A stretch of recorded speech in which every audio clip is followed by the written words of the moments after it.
The scream cut through the palace's east wing like glass shattering. Not a playful shriek, not a laugh that went too loud, a real scream, the kind that made your blood freeze and your training kick in before your brain caught up. Sergeant Thomas Wright was halfway down the marble corridor when he heard it. His body reacted before he consciously decided to move. Years of military training, of responding to threats, of knowing that hesitation could mean the difference between life and death. The scream came again, closer this time, and it had a word attached to it, a name. Sergeant Wright, Princess Charlotte. Wright's walk became a run. His radio was already in his hand, thumb hovering over the emergency button. The corridor ahead curved left toward the private gallery. That's where the sound came from. His mind catalogued everything as he moved. Exits, potential threats. Who else should be in this section of the palace at 4:30 on a Thursday afternoon? The list was short. This wing was typically quiet during this time. No scheduled events, no tours, just staff doing their routine work.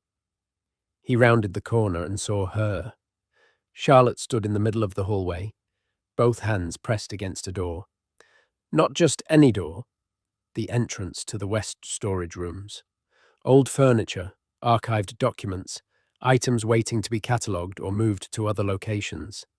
The door was closed. Charlotte was pushing against it, then pounding on it with small fists. "Help! Please, Sergeant Wright, help me!" But before we get into what happened next, make sure you hit that subscribe button on Crown Watch. And let us know in the comments where you're watching from. Now, back to the story. Wright reached Charlotte in seconds. She spun around when she heard his footsteps. Her face was flushed, eyes wide with something beyond simple fear. Panic. Real panic. She was still in her school uniform, navy blazer, white shirt, pleated skirt. Her hair had come partially loose from whatever style it had been in that morning. She looked small, younger than usual. "Princess Charlotte, what's wrong?" She grabbed his sleeve. Actually grabbed it. Royal children were taught from birth about appropriate physical contact, about maintaining composure, about representing the family with dignity at all times. Charlotte's hand clutched the fabric of his uniform jacket like she was drowning. "He locked the door," she said. Her voice came out higher than normal, words tumbling over each other. "I told him I needed to leave, and he locked the door, and I ran, but he's still in there, and I can't. Wright dropped to one knee, bringing himself to her eye level. "Keep calm. Don't scare her more. Get information." "Who locked the door, Charlotte?" She was shaking. He could see it now, the tremor running through her small frame. "Mr. Harwick. He's one of Camilla's private secretaries. He was showing me some old photographs, and then he locked the door and told me we had privacy now, and I didn't like how he said it. And I told him I needed to go to the bathroom, and he laughed and said I was being silly, and—" The rest came out in a rush, too fast to follow completely. But Wright had heard enough. Daniel Harwick. Wright knew the name, one of Queen Camilla's personal staff. Late 40s, corporate background before joining palace service.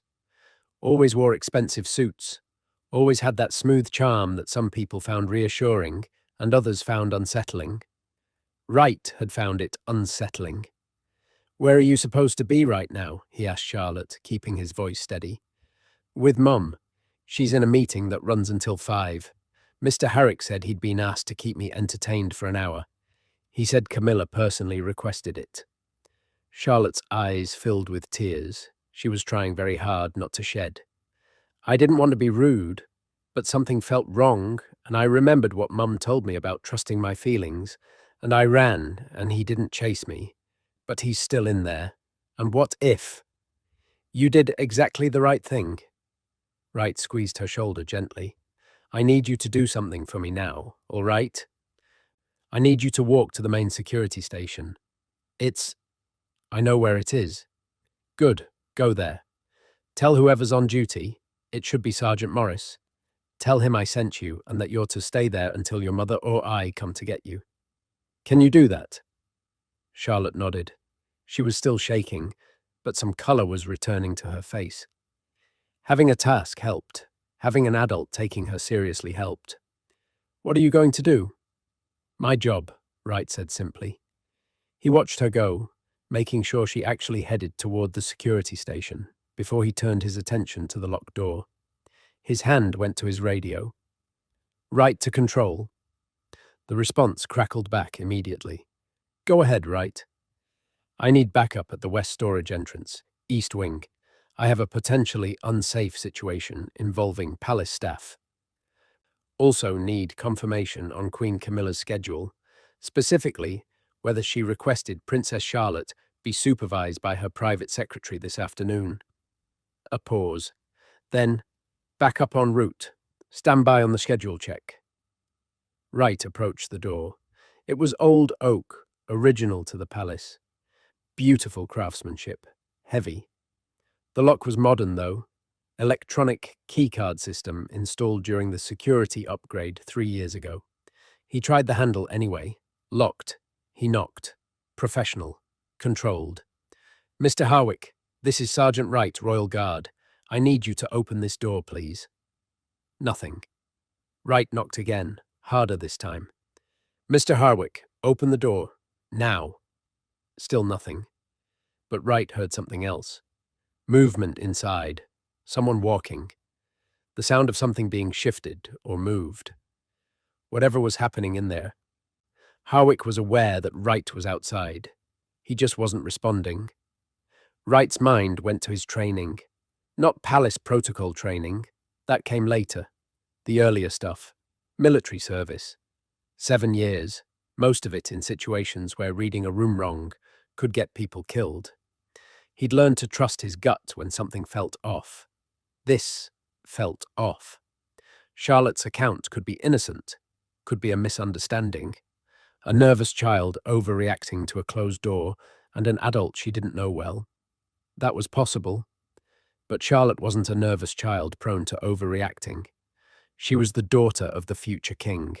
She'd been raised in the most public family on earth. She'd learned to navigate complex social situations before she could write her own name.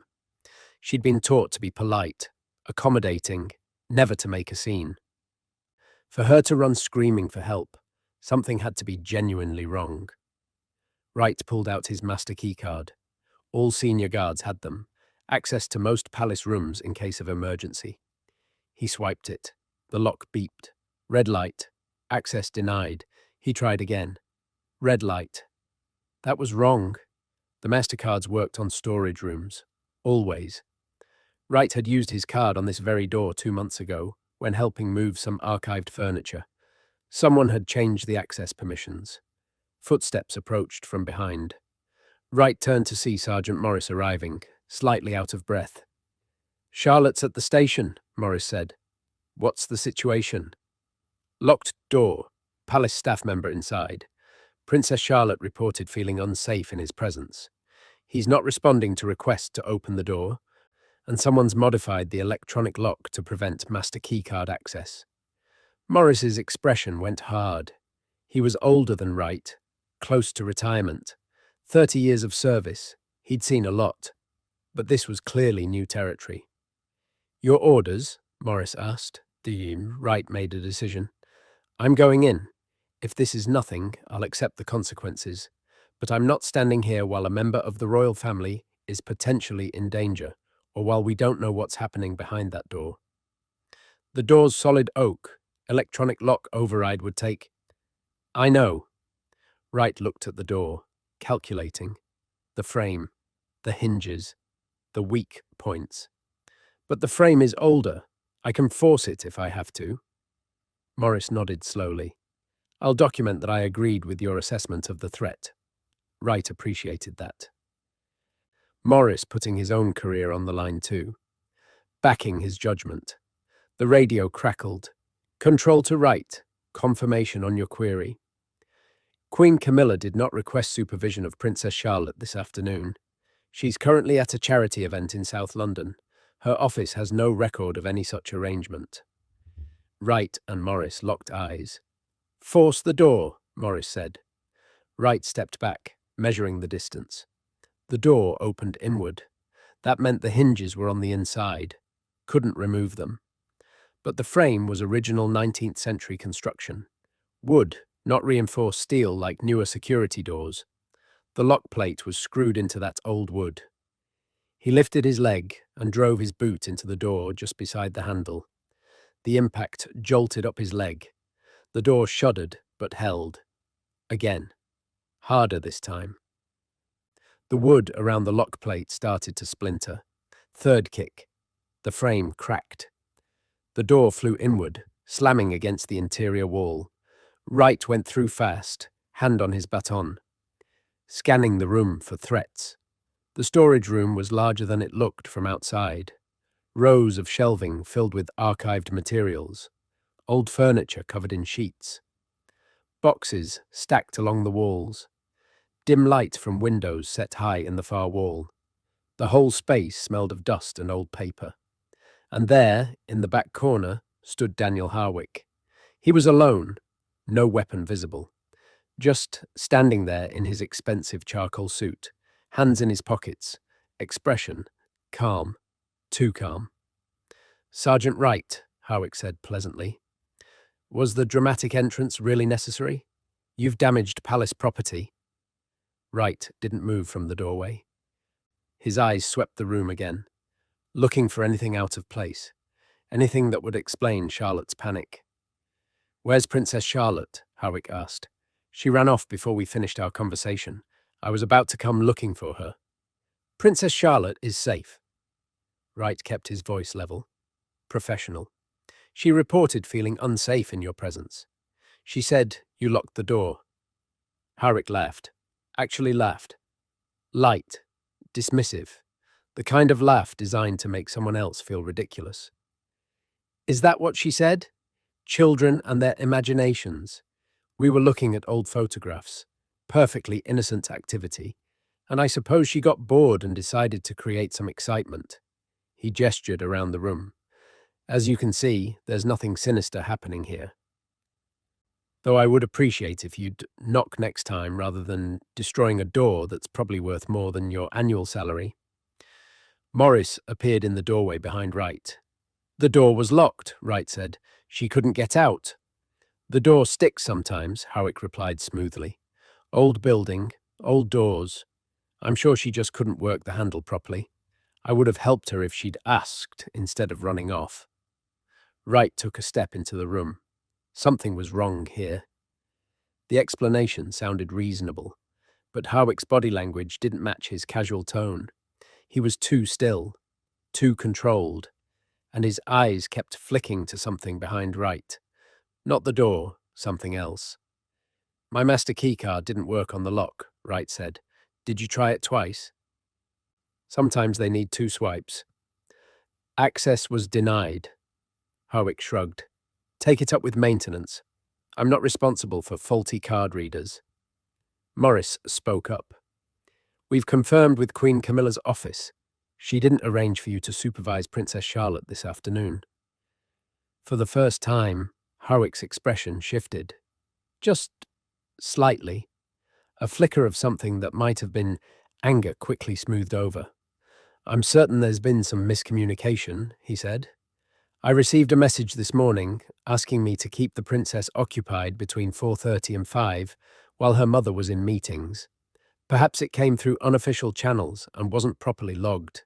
You know how it is with royal schedules. Things change constantly." "Show me the message," Wright said. "I'm sorry?" "The message you received this morning. Show it to me." Harwick's hand moved to his jacket pocket, then stopped. "I believe it was verbal. One of the other secretaries mentioned it in passing." "Which secretary?" "I don't recall. It was a busy morning." Wright took another step forward. His training was screaming at him now. The story kept changing. First Camilla requested it. Then it was a message. Then it was verbal. Each version subtly different, trying to find one that would stick. And Harwick's eyes kept moving to that spot behind Wright. Wright turned slightly, keeping Harwick in his peripheral vision, while looking at what had captured the man's attention. A small table near the door.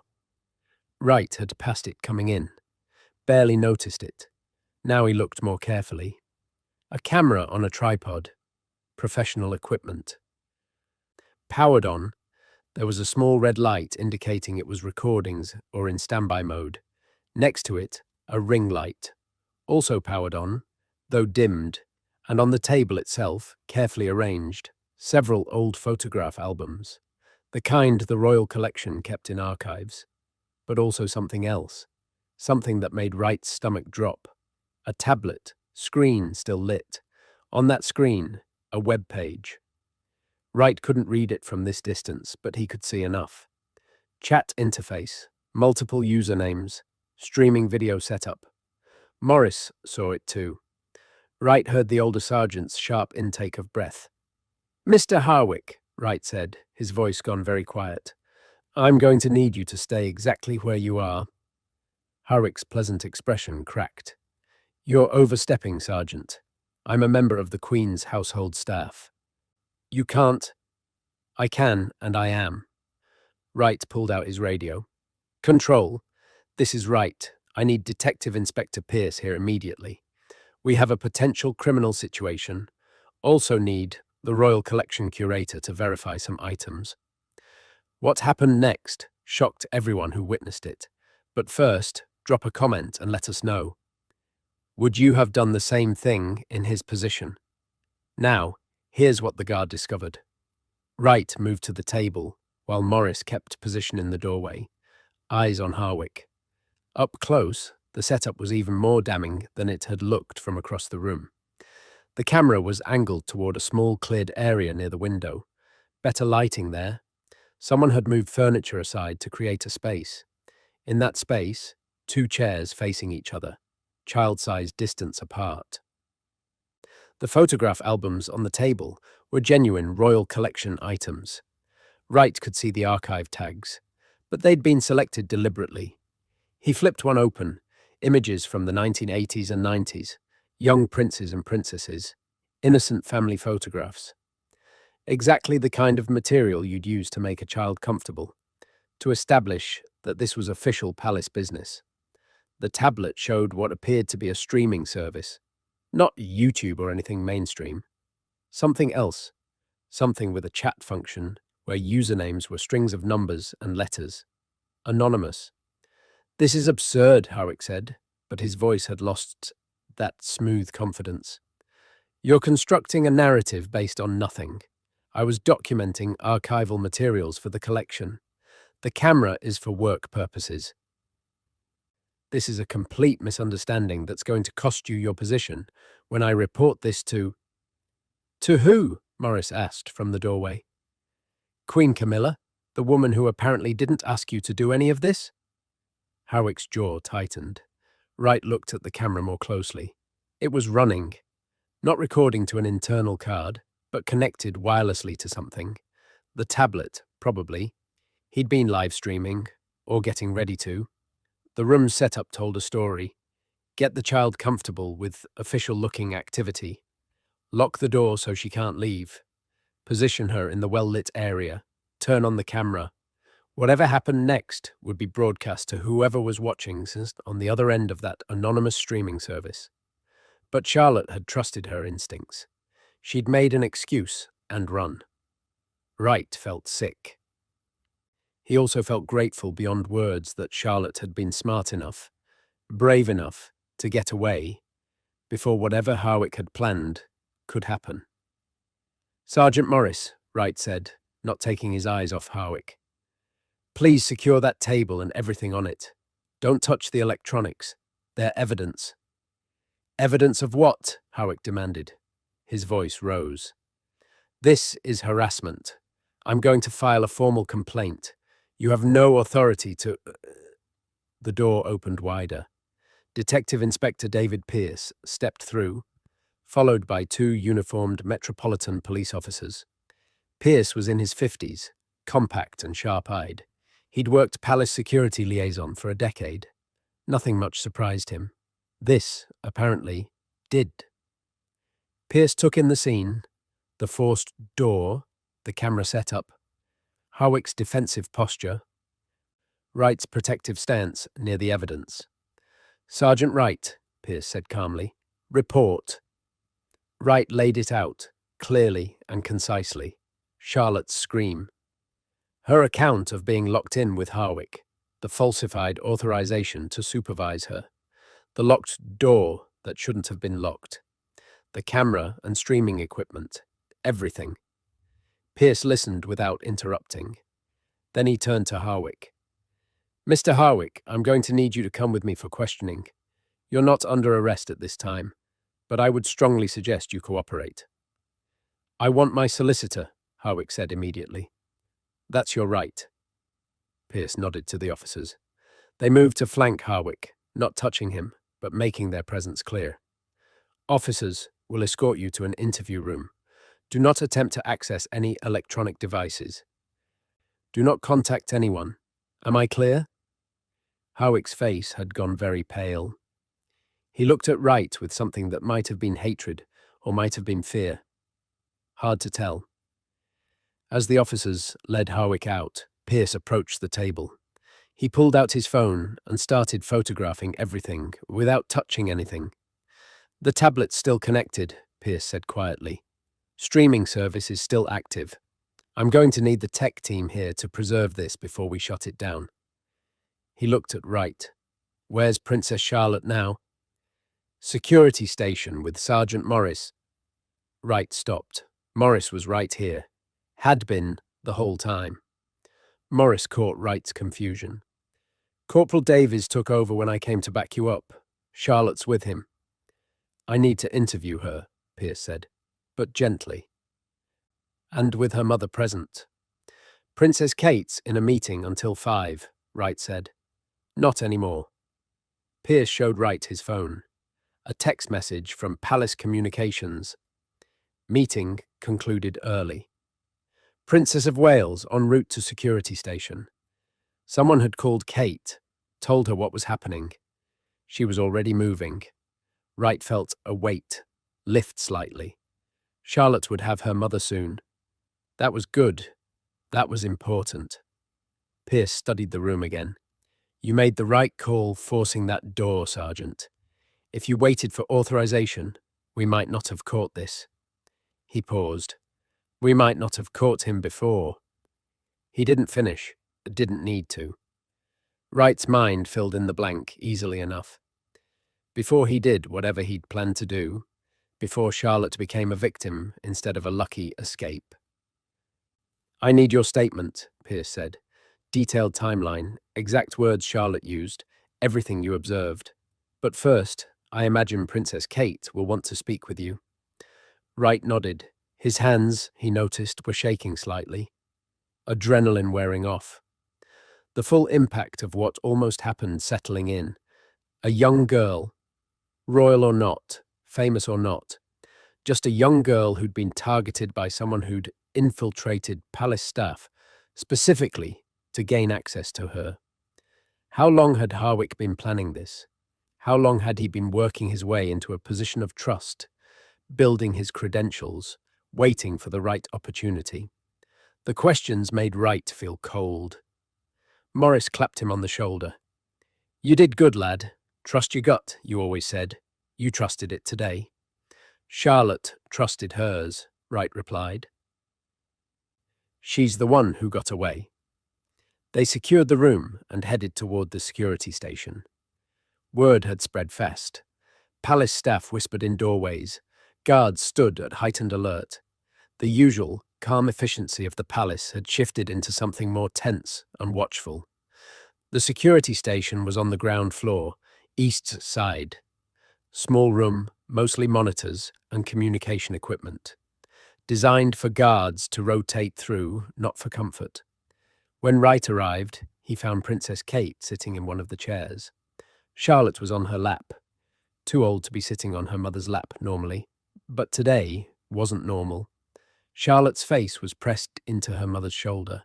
Kate's arms wrapped around her daughter, with the kind of fierce protectiveness that transcended royal dignity or public image. Corporal Davies stood respectfully to the side, trying to look at nothing in particular. Kate looked up when Wright entered, Her eyes were red, but her voice was steady. "Sergeant Wright." He stood at attention instinctively. "Ma'am." "Charlotte told me what happened, what you did." Kate's hand smoothed her daughter's hair gently. "Thank you doesn't seem adequate, but thank you." "I was doing my job, ma'am." You believed her immediately. You didn't dismiss her concerns or tell her she was overreacting. You treated her fear as legitimate, and you acted to protect her. Kate's voice caught slightly. "That's more than doing your job. That's caring about the person you're sworn to protect." Charlotte lifted her head from her mother's shoulder. Her face was blotchy from crying, but she looked directly at Wright. "I'm sorry I screamed," she said quietly. "It wasn't very dignified." Wright's heart broke a little. Here she was, apologizing for being afraid, worried about dignity, when she'd just escaped something terrible. "You did exactly the right thing," Wright told her. "Being dignified isn't as important as being safe. You trusted your feelings, you got away, and you called for help. Those were all exactly right." "Father always says you're one of the best guards," Charlotte said. "He said if I ever needed help, you and Sergeant Barrett were the ones to find." Wright glanced at Kate, who nodded confirmation. "Charlotte has certain safety protocols," Kate explained. "Specific guards she's been told to trust completely if she ever feels unsafe, regardless of who else tells her what to do." "You're on that list." That explained why Charlotte had called his name specifically. Not just the nearest guard, him in particular. "I'm honored by that trust," Wright said. Detective Inspector Pierce appeared in the doorway. "Princess Kate, I hate to intrude, but I need to ask Charlotte some questions. It won't take long, and you can be present throughout." Kate's arms tightened around Charlotte. "Is that absolutely necessary right now?" "I'm afraid so. The sooner we document everything, the stronger the case will be." Pierce's voice was gentle, but firm. "I promise I'll be as quick as possible." Kate looked down at Charlotte. "Do you feel up to talking about it, darling?" Charlotte nodded against her mother's shoulder. The interview took 20 minutes. Pierce asked questions carefully, never pushing, always giving Charlotte time to answer. Wright and Morris both stayed. Pierce wanted Wright's observations on the record alongside Charlotte's account, making sure the timelines matched. Charlotte's description was heartbreakingly clear. Harwick had approached her after school, said he'd been asked to show her some interesting historical photographs. Royal collection business. Very official sounding. He'd led her to the storage room, shown her the albums. Genuine palace materials, so it seemed legitimate. Then he'd locked at the door. Charlotte demonstrated how she'd tried the handle. Locked from the inside, requiring a key she didn't have. Harwick had told her they had privacy now. Time to take some special photographs. Just her. For a private collection. Very exclusive. He'd gestured to the chairs, asked her to sit. That's when Charlotte's instincts had screamed in danger. The way he said it, the way he looked at her, the locked door, the camera she could see, now that he'd drawn attention to it. She'd told him she needed the bathroom. He'd said she could wait. She'd insisted. He'd laughed and said she was being silly. She'd run for the door anyway, yanking on the handle, pounding on it when it wouldn't open. Harwick had taken a step toward her. That's when Charlotte had screamed, as loud as she could. Wright's name, specifically, because her father had told her Wright would help if she needed it. Harwick had stopped, frozen. Clearly hadn't expected her to scream. Charlotte had kept screaming and pounding until she heard footsteps in the corridor. Then, Harwick had moved to the back of the room, away from the door, creating distance, making it look innocent. Charlotte had heard Wright's voice through the door, and somehow, she didn't know how, maybe panic strength, she'd managed to wrench the handle hard enough to break the internal lock mechanism. The door had swung open, and she'd run. That detail made Wright revise his earlier understanding. She hadn't just been pounding on the door when he arrived. She'd already escaped. She'd been trying to keep Harwick contained, making sure he couldn't follow her until Wright got there. Brave didn't begin to cover it. Pierce finished his notes. Charlotte, you did everything right. Everything. Do you understand that? She nodded. Nothing that happened was your fault, and nothing worse is going to happen, because you were smart and brave. What about Mr. Harwick? Charlotte asked quietly. He's going to face consequences, Pierce said. Serious ones. But that's not something you need to worry about. That's for adults to handle. Kate stood, Charlotte still in her arms, despite being a bit big for it. Are we finished here? For now, Pierce confirmed. We'll need to follow up, but that can wait. Kate carried Charlotte out. Wright watched them go, the Princess of Wales abandoning all pretense of formal dignity. Just a mother protecting her child. Detective Inspector Pierce turned to Wright once they were alone. The tech team is analysing the tablet and camera equipment now. Preliminary findings suggest Harwick was connected to a network of individuals sharing this type of content. The streaming service appears to be linked to multiple other users, possibly other palace employees or people with access to royal family members. Wright felt sick. How many? We don't know yet, but this wasn't isolated. Harwick was part of something bigger. Pierce closed his notebook. Your intervention today didn't just save Princess Charlotte. You potentially exposed an entire network. We're approaching the moment that changed everything. If you haven't subscribed to Crown Watch yet, do it now. We share stories like this every single day. Now let's get to what happened when the truth came out. The investigation moved fast. By evening, 3 other members of palace staff had been quietly detained for questioning. All of them connected to Queen Camilla's household in some capacity. All of them with access to royal children during specific events or activities. The palace, of course, said nothing publicly. No press release, no official comment. That's how these things were handled. Quietly, internally, efficiently. But inside the palace, everything changed. Security protocols were revised immediately. New clearance procedures, additional background checks, mandatory monitoring for any staff member who had one-on-one access to royal children. Queen Camilla's household came under intense scrutiny. Not her personally, nobody suggested she'd known what her staff members were doing, but her office, her team, her hiring practices, everything. 3 days later, Wright was called to a private office in the palace's north wing. He'd been there before. Administrative meetings, routine briefings, but today felt different. Princess Anne was waiting for him. The Princess Royal stood by the window, looking out at the gardens. She turned when Wright entered, and he snapped to attention. Sergeant Wright, sit down, please. He sat. Anne remained standing, studying him with that sharp, assessing gaze she was famous for. I've read the reports, she said. All of them. Inspector Pierce's investigation, Charlotte's statement, your account of events, Sergeant Morris's corroboration. She paused. What you did required more than just following protocol. It required judgment. The kind of judgment that comes from actually caring about the people you're assigned to protect, not just going through the motions. Wright said nothing. Anne wasn't finished.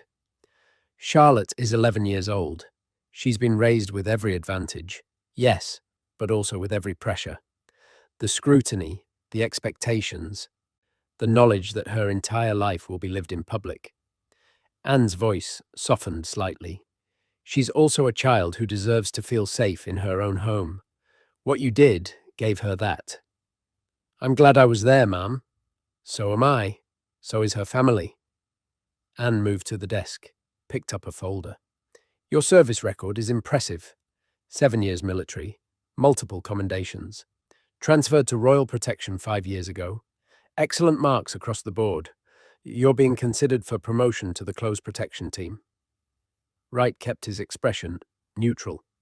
Close Protection meant travelling with the royals, being part of their immediate security detail rather than palace grounds. It was a significant step up. The king asked me to speak with you personally, Anne continued. He wanted you to know that your actions reflect the values this family expects from those who serve them. Courage, yes, but also compassion. The wisdom to know when rules matter less than people.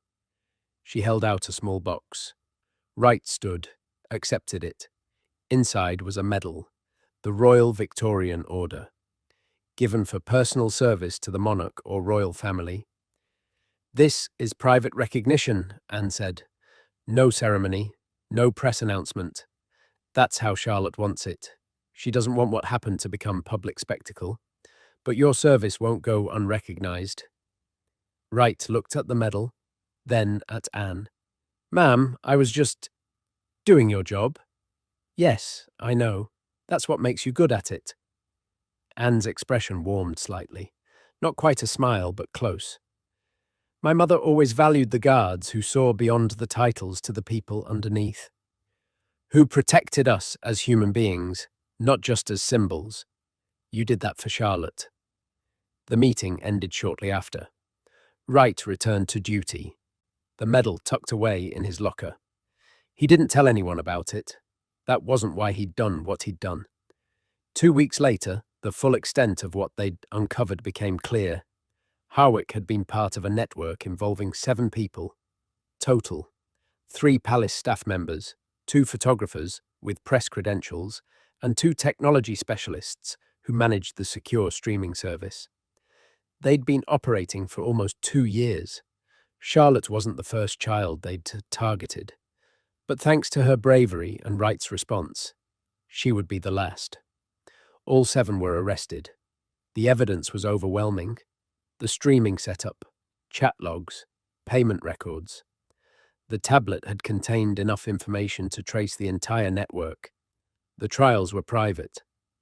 Reporting restrictions protected the victims. But Wright heard through official channels that all 7 received substantial prison sentences. Harwick himself got 12 years. Queen Camilla's household underwent complete restructuring. Half her staff were reassigned or let go. New leadership brought in. Enhanced vetting procedures implemented. Camilla made no public comment, but she did speak privately to Kate and William. Wright wasn't present for that conversation, but he heard it had been brief and painful. Whatever relationship existed between Camilla and her stepson's family, it was strained further by the knowledge that predators had hidden within her own staff. For Charlotte, the recovery was slower. Wright saw her around the palace occasionally. She always smiled and waved, but he noticed the changes. She stayed closer to her parents. She didn't wander alone anymore. She asked more questions about who people were and why they were there. The trust had been damaged. Not destroyed, but damaged. 3 months after the incident, Kate approached Wright in the palace corridor. Sergeant Wright, do you have a moment? Of course, ma'am. They walked together toward the gardens. Kate seemed to be choosing her words carefully. Charlotte still talks about what you did, she said finally. About how you believed her immediately, how you didn't hesitate. Any guard would have... No. Kate stopped walking, turned to face him directly. Any guard should have. Not all would have. Some would have worried about overstepping, about damaging palace property, about the consequences of accusing a senior staff member without absolute proof. Her eyes were fierce. You put Charlotte's safety above all of that. You trusted her instincts over your concerns about protocol. She deserved to be believed, Wright said simply. Yes, she did. Kate resumed walking. She's doing better now. Still cautious, but better. Therapy is helping. Time is helping. And knowing that there are people like you protecting her, that helps too. They reached the garden entrance. Kate paused there. William and I wanted you to know something.